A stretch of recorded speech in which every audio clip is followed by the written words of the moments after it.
আমি খুব সরলতা পছন্দ করি। অতিরিক্ত স্মার্ট মানুষের সাথে আমার তেমন একটা বনে না।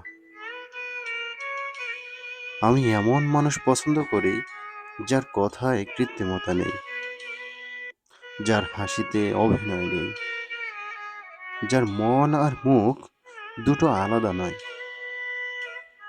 কারণ এই পৃথিবীতে চালাক মানুষ অনেক দেখেছি, কিন্তু সরল মানুষ দিন দিন কমে যাচ্ছে। অতিরিক্ত স্মার্ট মানুষগুলো প্রায়ই হিসাব করে চলে, কোথায় কি বললে লাভ হবে, কাকে কিভাবে ব্যবহার করলে সুবিধা হবে, এসব তারা খুব ভালো করে বোঝে। তাই আমি খুব সরলতা পছন্দ করি।